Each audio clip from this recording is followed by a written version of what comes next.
श्री गौरव गोगोई।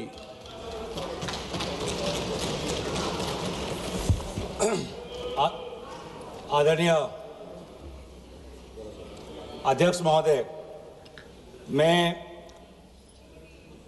वंदे मातरम के 150वीं जयंती पर इस महत्वपूर्ण चर्चा में भाग लेने के लिए खड़ा हूं और अपने वक्तव्य के शुरुआत में मैं बंगाल के उस पवित्र भूमि को नमन करना चाहता हूं जिस भूमि से ईश्वर चंद्र विद्यासागर आए, राजा राम मोहन रॉय जी आए, बंकिम चंद्र चटर्जी आए, स्वामी विवेकानंद जी आए, अरबिंदो घोष जी आए, खुदीराम बोस आए, कबीर नजरुल इस्लाम जी आए, रविंद्रनाथ टैगोर जी आए और सुभाष चंद्र बोस जी आए। वाकई में बंगाल की इस पवित्र भूमि में एक अद्भुत ताकत है, जिस भूमि ने हमारे देश को ना सिर्फ हमारा राष्ट्रगान दिया, लेकिन राष्ट्रगान के साथ हमें राष्ट्रगीत भी दिया। और कहीं ना कहीं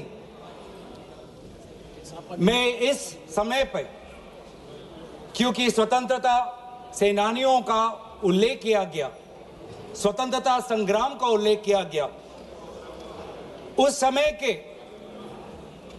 कवि, लेखक जिन्होंने ऐसे शब्दों का प्रयोग किया,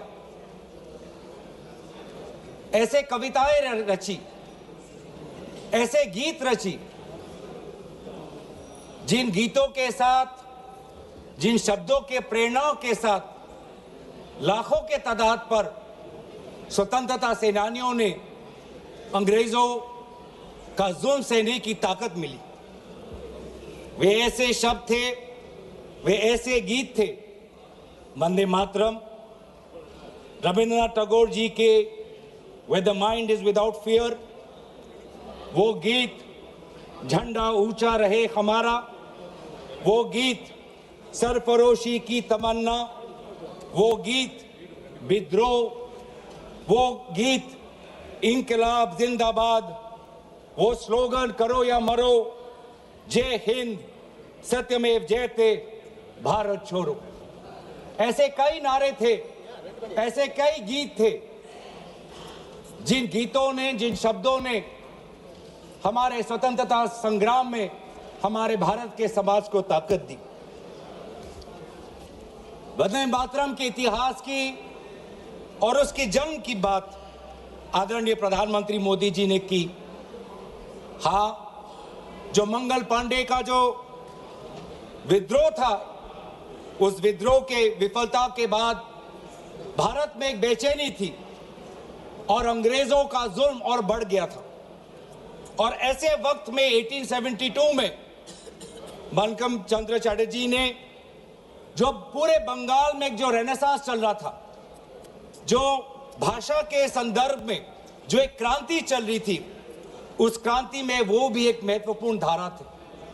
जिस क्रांति में राजा राम मोहन रॉय भी थे, जिस क्रांति में ब्रह्मो समाज भी था, और उन्होंने 1872 में वो पहले दो पंक्ति लिखे जो आज हमारे राष्ट्रगीत के भाग में हैं।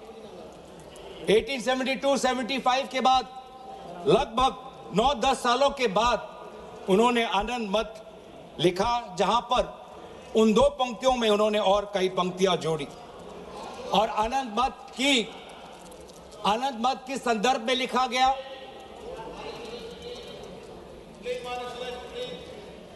आनंद मत उस संदर्भ में लिखा गया जिस समय ईस्ट इंडिया कंपनी इस प्रकार के टैक्स हमारे किसानों पर लगा रही थी कि जीना बहुत मुश्किल हो गया था। लेकिन वाकई में ये जो एक गीत था, जो आनंद मत में उल्लेखित था, वास्तविक रूप में ये नारा कब बना? इसकी शुरुआत हुई गीत से, लेकिन ये इसकी एवोल्यूशन, इसका पूर्ण जन्म एक नारा के द्वारा, एक राजनीतिक नारा के द्वारा 1905 में हुआ। 1905 में वायसराय कर्जन ने बंगाल के दो भाग करके सोचा कि इसके द्वारा वो बंगाल और बंगाल के द्वारा पूरे भारत पर एक गहरी चोट डालेंगे, लेकिन यही उनकी गलती थी। अगर मैं देखूं कि आधुनिक स्वतंत्रता संग्राम में वो कौन सा पल था जिस पल से भारत के स्वतंत्रता संग्राम में एक नई ताकत आई, वो 1905 के उस स्वदेशी आंदोलन से था। जो स्वदेशी आंदोलन बंगाल के पार्टीशन, विभाजन के बाद उजागर हुआ। और उसमें जैसे इतिहास में हमने पढ़ा है कि अरबिंदो घोष जी को एक ताकत मिली, वंदे मातरम का वो जर्नल, और उसके द्वारा जुगांटर पार्टी के द्वारा ये मैसेज गया कि हमें भारत को एक नई दृष्टि से, एक नई ताकत से, एक नई मंथन के द्वारा हमें विद्रोह करना है। और यही बात आने वाले समय में पूरे प्रदेश में यह फैला और व्यापक रूप से फैला। और ये बहुत, इस पूरे वंदे मातरम की जो यात्रा है, इस यात्रा को अध्ययन करना बहुत जरूरी कि कहीं बंगाल में, बंगाल के भाषा के क्रांति से निकला ये गीत जो 10 वर्ष बाद आनंद मत के नॉवल में इसमें और पंक्तियां जोड़ी गई, बंगाल में एक राष्ट्र नारा बना 1905 में। और ऐसी प्रेरणा मिली जिस प्रेरणा से पूरे भारत में वो व्यापक रूप से प्रचारित हुआ। प्रचार होने के कई माध्यम थे। आदरणीय प्रधानमंत्री जी ने ग्रामोफोन का उल्लेख किया, लेकिन पैम्फलेट और पब्लिकेशन का भी एक बहुत महत्वपूर्ण भूमिका थी। ये पैम्फलेट और पब्लिकेशन के द्वारा बंगाल का ये नारा गया पंजाब में, गया महाराष्ट्र में, गया मद्रास में। ट्रांसलेशन के द्वारा आदरणीय सुब्रमण्यम भारती ने जिस प्रकार से 1905 में इसकी ट्रांसलेशन की, 1908 में इसकी ट्रांसलेशन की, तो कई जगह पे ये कन्नड़ में, तमिल में, तेलुगु में, अलग अलग भाषाओं में आनंद मत और आनंद मत के द्वारा पूरे वंदे मातरम की जो व्याख्या है, जो मूल भाव है, पूरे देश में फैला। खुदीराम बोस जी का उल्लेख यहां पे किया। और हां, जिस प्रकार से कोर्ट ट्रायल्स हुए, सिर्फ खुदीराम बोस जी का नहीं, अरबिंदो घोष जी के भी कोर्ट ट्रायल से पूरे देश को यह दृश्य दिख रहा है कि किस प्रकार से वंदे मातरम के द्वारा हमारे स्वतंत्रता सेनानी ब्रिटिश का विद्रोह कर रहे थे। और फिर सिर्फ स्वतंत्रता सेनानियों के बीच नहीं रहा, एक व्यापक रूप से ये छात्रों के बीच में ये समा गया। वंदे मातरम का उजागर राजामुंड्री आर्ट्स कॉलेज में किया गया, कोकानाडा आर्ट्स कॉलेज में किया गया, गोदावरी, कृष्णा, गुंटूर तक फैला। बांग्लादेश उस समय के मयमन सिंह सिटी कॉलेज तक पहुंचा। और यहां तक भी नहीं, बाहर जब जो हमारा तिरंगा ध्वज जब 1907 में पूरे विश्व में प्रकाशित किया, तो उस तिरंगा झंडा में भी वंदे मातरम उल्लेखित था। कला के द्वारा भी अवनींद्रनाथ टैगोर, उन्होंने एक पेंटिंग, एक चित्र इससे प्रेरणा लेते हुए किया। तो कहीं ना कहीं हमारे पूरे स्वतंत्रता संग्राम में कला, साहित्य का एक बहुत महत्वपूर्ण भाषा और बहुत महत्वपूर्ण भूमिका रही है। राजनीतिक नारा से, जैसे कि कहा गया, राष्ट्र में इसको एक राष्ट्रीय तवज्जो मिलने लगा। और इस वंदे मातरम को सिर्फ एक राजनीतिक नारा नहीं, लेकिन राष्ट्र गीत से इसको देखा जाए, ये तवज्जो, ये महत्व अगर कोई किसी राजनीतिक दल ने दिया तो वो कांग्रेस पार्टी है। कांग्रेस पार्टी ने जब 1905 का स्वदेशी आंदोलन भी नहीं हुआ, 1896 में कलकत्ता में कांग्रेस के अधिवेशन में गुरुदेव रविंद्रनाथ टैगोर जी ने खुद वंदे मातरम को एक मधुर वाणी में उन्होंने उसका गीत प्रदर्शित किया। और बाद में उन्होंने एक चिट्ठी में लिखा भी पंडित नेहरू को, that the privilege of originally setting the first stanza of Vande Mataram to the tune was mine when the author was still alive. और कहीं ना कहीं ये भी बताने की बहुत जरूरत है कि रविंद्रनाथ टैगोर जी बंकिम चंद्र चटर्जी को बहुत करीबी से उनको मिले और बंकिम चंद्र चटर्जी ने काफी समर्थन भी रविंद्रनाथ टैगोर जी को दिया। 1905 में स्वदेशी आंदोलन भी हुआ और 1905 में कांग्रेस का बनारस में अधिवेशन हुआ, जिस बनारस के अधिवेशन में अध्यक्ष कर रहे थे जी.के. गोखले साहब। और दोबारा 1905 के उस बनारस के अधिवेशन में सरला देव चौधरी जी ने वंदे मातरम का गीत प्रदर्शित किया। लेकिन इस 1905 के बनारस के अधिवेशन में उन्होंने वंदे मातरम में एक बहुत ही महत्वपूर्ण संशोधन वो लाए। वो संशोधन क्या था? जनसंख्या की। जो ओरिजिनल वंदे मातरम था, उस वंदे मातरम में जिस जनसंख्या का उजागर किया था वो था 7 करोड़ का।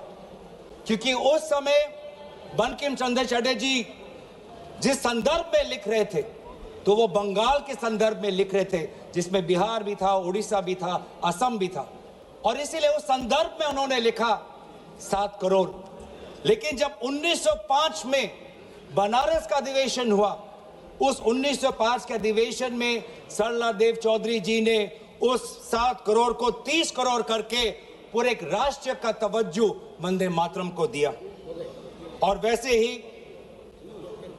ही महात्मा गांधी ने इंडिया ओपिनियन में उन्होंने लिखा, और 1907 में अरबिंदो घोष ने संध्या के मैगजीन में लिखा कि we want swaraj for all sons of mother India.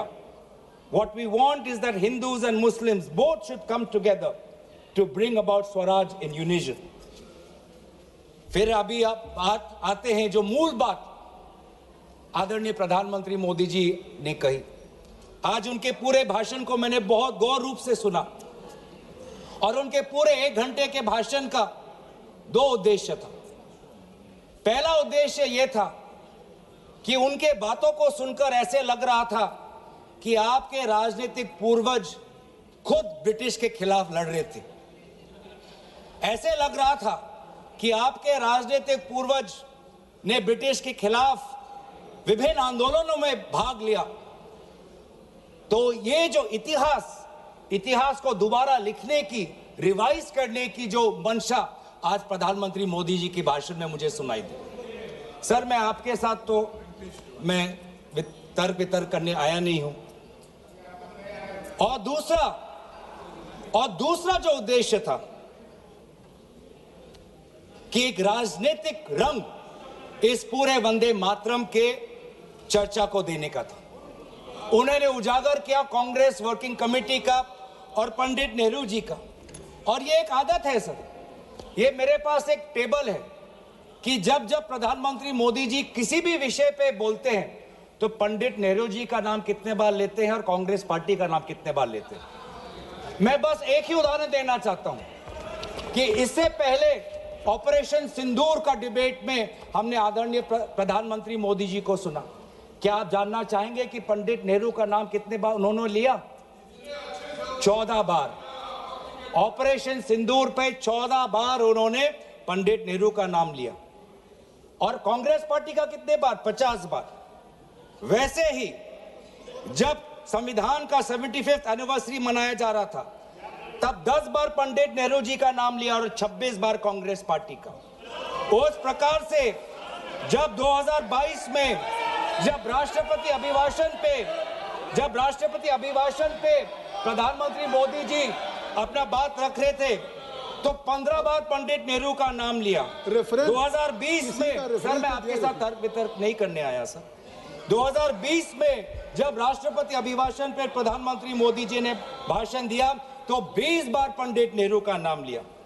तो इसीलिए उनका आज दूसरा उद्देश्य तो मैं समझ गया, लेकिन बड़े विनम्रता से मैं आदरणीय प्रधानमंत्री मोदी जी को मैं कहना चाहता हूं और उनके पूरे मैं दल को कहना चाहता हूं और पूरे इनके ढांचे को कहना चाहता हूं, आप चाहे जितना भी कोशिश कर लो, आप पंडित नेहरू जी के जो उनका योगदान था उस पे एक भी काला दाग आप लगाने में सक्षम नहीं होंगे।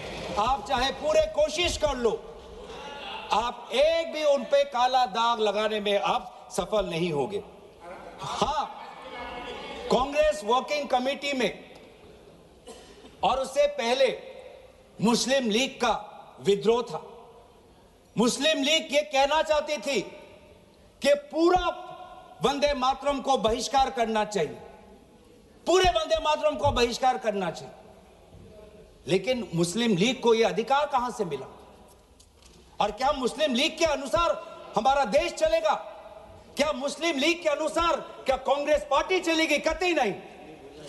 हमारे उस समय के जो हमारे नेता थे मौलाना आजाद साहब, उन्होंने स्वयं कहा कि मुझे वंदे मातरम में कोई भी आपत्ति नहीं है। यह फर्क है कांग्रेस के मौलाना आजाद और मुस्लिम लीग के जिन्ना के बीच में। और उन्होंने लाख कोशिश करने के पश्चात भी, लाख दबाव डालने के पश्चात भी 1937 के कांग्रेस वर्किंग कमेटी में के सेशन में यह निर्णय लिया गया कि जहां पर भी नेशनल गैदरिंग होगी वहां पर हम शुरुआत में वंदे मातरम के पहले दो पंक्तियों को हम गाएंगे। इस सिद्धांत को मुस्लिम लीग ने बहुत बड़ी इसकी आलोचना की, बहुत बड़ी आलोचना की, और आलोचना हिंदू महासभा ने भी की। ये कभी कभी हिंदू महासभा और मुस्लिम लीग के जो राजनीतिक उद्देश्य है वो एक हो जाते हैं। हिंदू महासभा और मुस्लिम लीगों ने दोनों वंदे मातरम को एक विशेष राजनीतिक रूप से देखा और मुस्लिम लीग और हिंदू महासभा ने दोनों ने कांग्रेस पार्टी की आलोचना की। लेकिन कांग्रेस पार्टी अगर चलेगी तो किसी हिंदू महासभा या किसी मुस्लिम लीग के नहीं, भारत के जो हमारे आबादी है, भारत की जो हमारी जनसंख्या है, भारत में जो वंदे मातरम के जो मूल भाव है उसके साथ मूल भाव। आप बार बार वंदे मातरम की आप बात कर रहे थे आदरणीय प्रधानमंत्री जी। वंदे मातरम किस संदर्भ में लिखा गया? ब्रिटिश के विद्रोह में वंदे मातरम का नारा कब लगाते थे? जब हम ब्रिटिश के अंदर हम खौफ पैदा करना चाहते थे। वंदे मातरम का नारा कब लगाते थे? जब हम ब्रिटिश को बताना चाहते थे कि हम डरेंगे नहीं, हम झुकेंगे नहीं। तो ये था मूल भाव वंदे मातरम का, ब्रिटिश के विद्रोह करने का। मैं पूछना चाहता हूं कि आपके राजनीतिक पूर्वजों ने वंदे मातरम की इस मंशा को आपने कब पूरा किया? कब आपने ब्रिटिश का विद्रोह किया? कब किया? अब वंदे मातरम का उद्देश्य था कि ब्रिटिश को के बीच में डर फैलाना। मैं पूछना चाहता हूं कि आपने उस मंशा को कब पूरा किया? 1937 की आप बात करते हैं और 1937 में आपको आपत्ति है, तो मैं पूछना चाहता हूं कि 1942 में जब भारत छोड़ो आंदोलन था तब आपके राजनीतिक पूर्वज कहां थे? अगर आपको लगता है कि वंदे मातरम के साथ कांग्रेस पार्टी ने उसको दुर्बल करने की एक साजिश की, तो मैं पूछना चाहता हूं कि आपने जब वंदे मातरम का जो मूल उद्देश्य था कि अंग्रेजों भारत छोड़ो, तो उस भारत छोड़ो के आंदोलन में आप लोग कहां थे? क्या इतिहास गवाह नहीं कि आपके राजनीतिक पूर्वज में उनका नाम नहीं लेना चाहता कि उन्होंने खुद कहा था कि इस आंदोलन में भाग नहीं लेने का? खुद बोलते थे, दूसरे खुद उन्होंने कहा कि इस आंदोलन में भाग नहीं लेना। और बंगाल में आपके जो राजनीतिक आपके गुरु हैं, मैं उनका नाम भी लेना नहीं चाहूंगा, पर उन्होंने भी खुद कहा था कि भारत छोड़ो आंदोलन में भाग नहीं लेना चाहिए।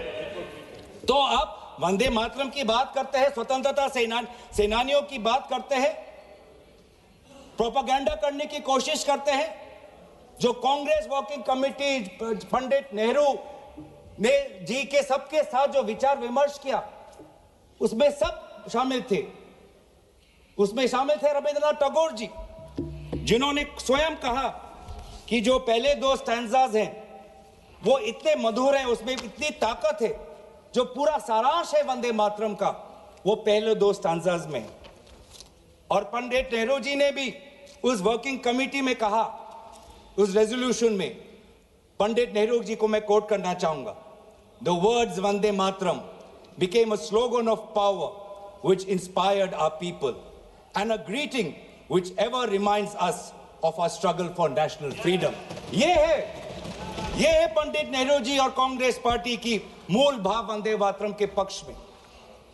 और जिस मुस्लिम लीग ने कहा कि पूरे वंदे मातरम को बहिष्कार करो, उस मुस्लिम लीग को दोबारा करारा जवाब हमने हमारे कॉन्स्टिट्यूएंट असेंबली में दिया 1950 में 24 जनवरी को, जब संविधान की जो बैठक हुई थी उसके अंतिम दिन पे हमने कहा कि हम मुस्लिम लीग की बात नहीं सुनेंगे, हम वंदे मातरम को नेशनल सॉन्ग का हम ये तवज्जो हम देना चाहेंगे। और यही हमारे बंगाल के प्रति हमारा आभार था कि उसी कॉन्स्टिट्यूएंट असेंबली में कहा, यह सिद्धांत लिया गया कि जन गण मन हमारा नेशनल एंथम होगा और वंदे मातरम हमारा नेशनल सॉन्ग होगा। और ये पूरे सिद्धांत के साथ कौन कौन इसके साथ सहमत थे? राजेंद्र प्रसाद जी सहमत थे, सी राजागोपालाचारी जी सहमत थे, जीबी पंत साहब सहमत थे, मौलाना आजाद जी सहमत थे, रविशंकर शुक्ला जी सहमत थे। तो ये है आज इतिहास। वास्तविक में अगर मैं बोलूं कि आपके पार्टी ने कभी बंगाल को समझने की कोशिश ही नहीं की।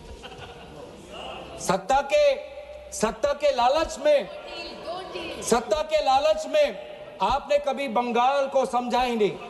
बंगाल की भक्ति को सर, मैं उनके साथ तर्क वितर्क नहीं करने आया। पॉइंट ऑफ ऑर्डर, मैं उनके साथ तर्क वितर्क नहीं करने आया। मैं तर्क वितर्क नहीं किया और मैं ये करना नहीं चाहता। पॉइंट ऑफ ऑर्डर है, ये स्पीकर का डायरेक्शन 114 और 115 ये इतिहास को गलत करे। जब भारत अलग हो गया सर, भारत का विभाजन हो गया, मुस्लिम लीग ने जब पाकिस्तान बना दिया 15 अगस्त 1947 को, जब भारत और पाकिस्तान का बंटवारा हो गया, तो मुस्लिम लीग किस कॉन्स्टिट्यूएंट असेंबली में था जिस 24 जनवरी 1950 की वो ये डिबेट है सर।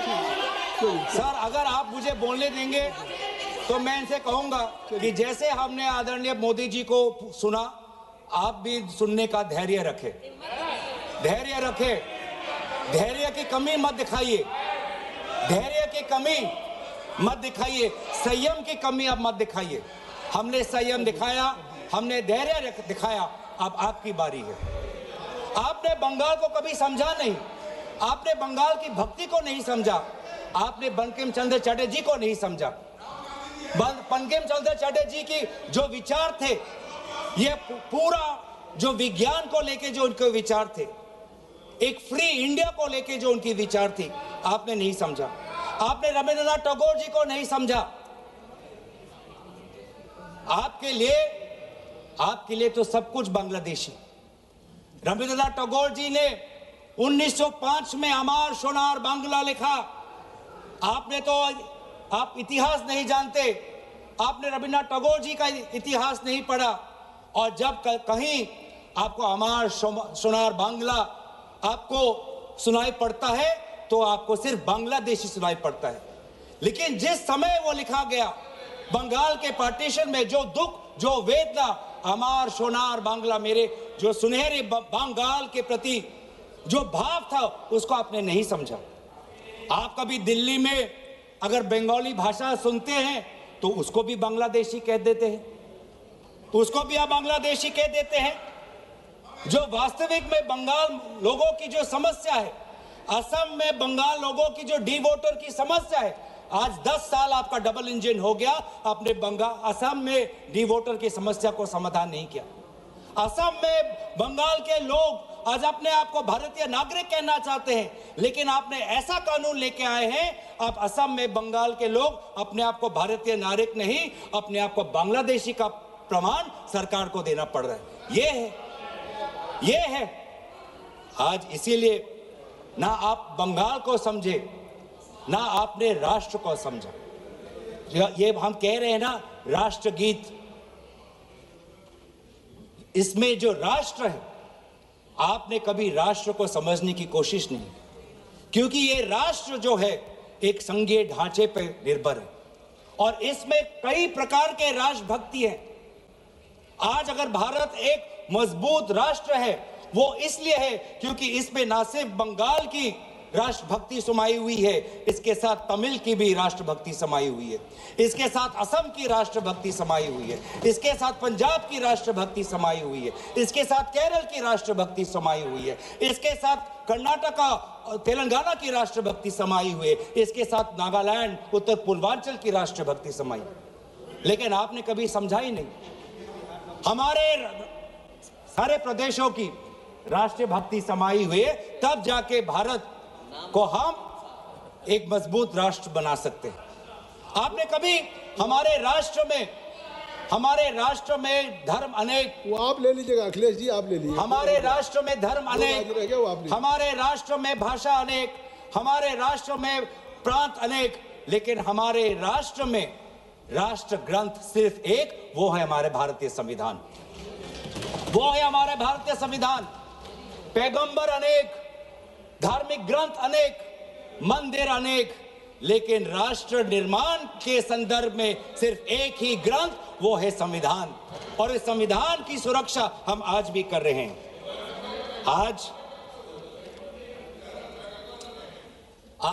राष्ट्र की बात आप करते हैं, मैं पूछना चाहता हूं कि आपने जो हमारा नेशनल एंथम है, आप चाहते थे कि वंदे मातरम हमारा नेशनल एंथम बने, लेकिन जब पूरे देश ने जनगण मन को नेशनल एंथम, रविंद्रनाथ टैगोर जी के द्वारा रचित जनगण मन को नेशनल एंथम का तवज्जो दिया, तो आपके राजनीतिक पूर्वजों ने लगभग 52 साल आपने ना राष्ट्रीय तिरंगा आपने अपने शाखाओं में लगाया, ना राष्ट्रीय नेशनल एंथम अपने शाखाओं में था। आप राष्ट्र की बात करते हो, ना नेशनल एंथम को आपने तवज्जो दी, न भारत के तिरंगा को आपने तवज्जो दिया। आप क्या राष्ट्र की बात करते हो? लेकिन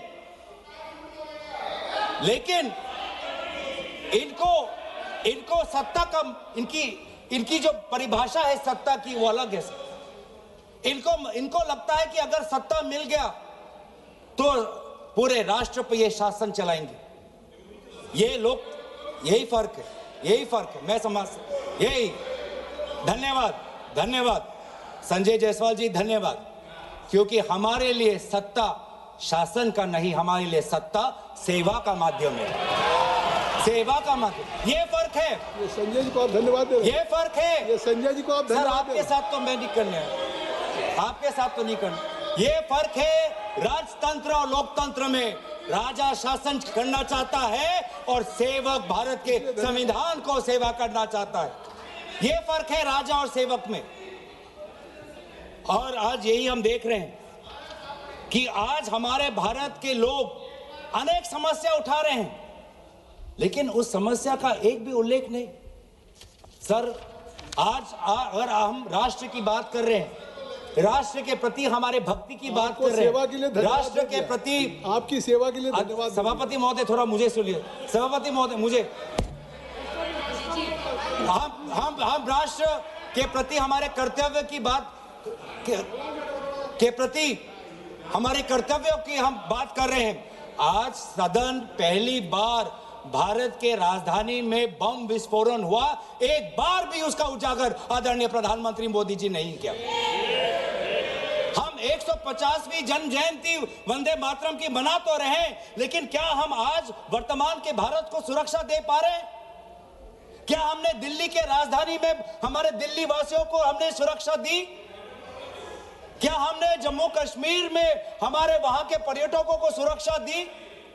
ये काम, ये क्या, ये कर्तव्य नहीं है? हम कैसे मनाएंगे? ये वंदे मातरम भी चर्चा पे है। सर विकसित भारत की बात कर सकते हैं तो वर्तमान की बात भी कर ही सकते हैं।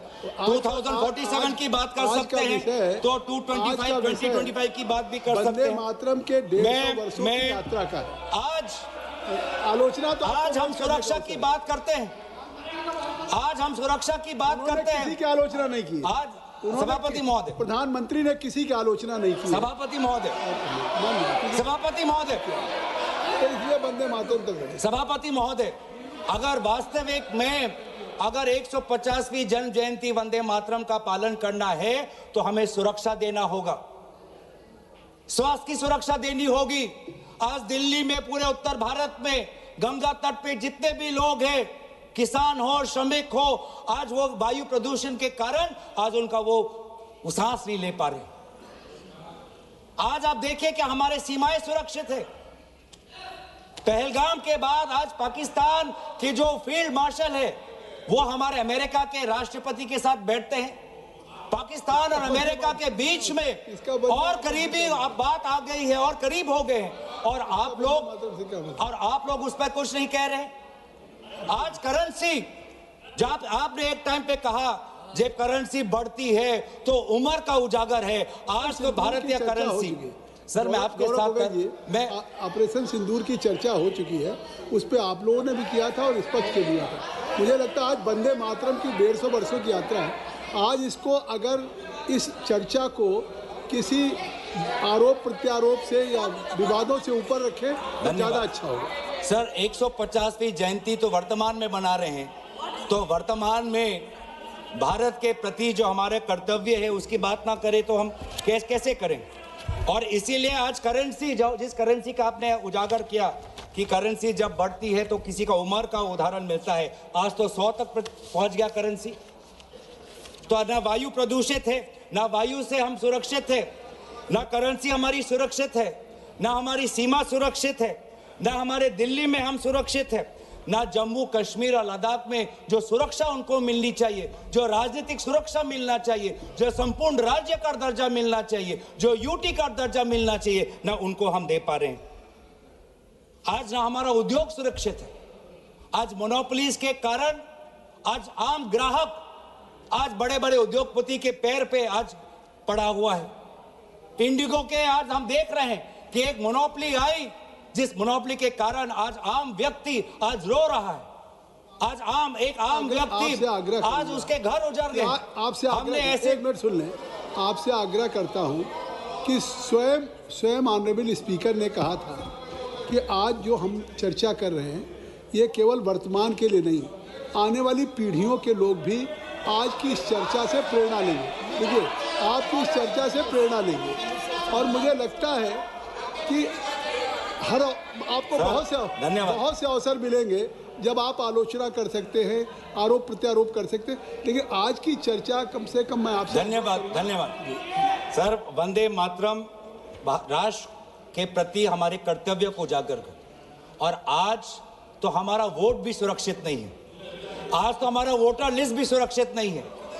आज हम विभिन्न प्रदेशों में देख रहे हैं कि किस प्रकार से ये सरकार यूपीआई की बात करती है, जेम ट्रिनिटी की बात करती है, आधार की बात करती है, लेकिन मशीन रीडेबल वोटर लिस्ट नहीं देना चाहती। वो काम वो कागज से करवाना चाहती है। तो ना आज वोट सुरक्षित है, ना आज स्वास्थ्य सुरक्षित है, ना सीमा सुरक्षित है, ना करेंसी सुरक्षित है, ना व्यापार सुरक्षित है। ऑनलाइन कॉमर्स आने के बाद आज भारत का वो छोटा दुकानी, आज वो मध्यम वर्ग का दुकानी आज पूरा तहस नहस हो गया। आज इसके ऊपर ये हमारी सरकार क्या कर रही है? लेकिन ये सरकार सवाल से डरती है, चर्चा से डरती है, और ये चाहती है कि अगर ये संस्थाओं को इन्होंने अगर कैप्चर कर लिया, आपने चर्चा संस्थाओं इतनी अच्छी शुरू की थी, और अगर आप अपने चर्चा के भाषण करें तो वाकई वो चर्चा देश के लिए एक अच्छी आपने की, लेकिन अब उस चर्चा को मुझे लगता है वहाँ तक रखिए सीमित। तो सर मैं तो अपने विषय पे रहूंगा, मैं अपने विषय पे रहूंगा। ये सरकार ये समझती है कि अगर इन्होंने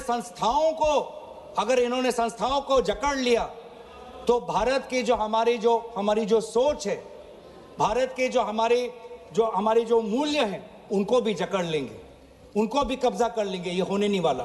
आप भले जुडिशरी को कब्जा कर सकते हो, आप भले निर्वाचन आयोग को कब्जा कर सकते हो, आप भले इनकम टैक्स को कब्जा कर सकते हो, आप भले ईडी को कब्जा कर सकते हो, लेकिन भारत के आवाम की लोकतंत्र, इसको जुडिशरी पे जो आलोचना हो रहे हैं ये कार्रवाई का हिस्सा नहीं होगा। भारत के संसदीय कार्य राज्य मंत्री माननीय अर्जुन राम मेघवाल जी, जुडिशरी पे कब्जे करने वाली बात ये कैसे कह रहे हैं साहब सदन में? ये जुडिशरी पे, ये न्यायपालिका पे अपमान है। सुप्रीम कोर्ट ये क्या कह रहे हैं? ये कोई नोटिस दिया है क्या चर्चा करने के लिए? जुडिशरी पे हमने उसको कार्रवाई के हिस्से से निकाल दिया। हाँ ठीक है, ओके, बोलिए। तो सर ये आज हमारे भारतीय नागरिकों के आम जो अधिकार है उनको भी कब्जा करना चाहती है। जो वोट देने का अधिकार, जो स्वतंत्र विचार का अधिकार, किसी से प्रेम करने का अधिकार, अपने अनुसार विचार रखने का अधिकार, सरकार को आलोचना करने का अधिकार, सरकार को सवाल पूछने का अधिकार, इन अधिकारों को भी ये छीनना चाहती है। और अगर यह इन अधिकारों को छीनना चाहती है तो ये बंकिम चंद्र चटर्जी के काल्पनिक जो कल्पना के अनुसार जो भारत के जो सपना देखा था उसके विचार, उसके विरोध में वो जा रहे हैं। जो रविंद्रनाथ टैगोर जी ने जो एक फ्री इंडिया का जो एक कल्पना की थी उसके विरोध में जा रहे हैं।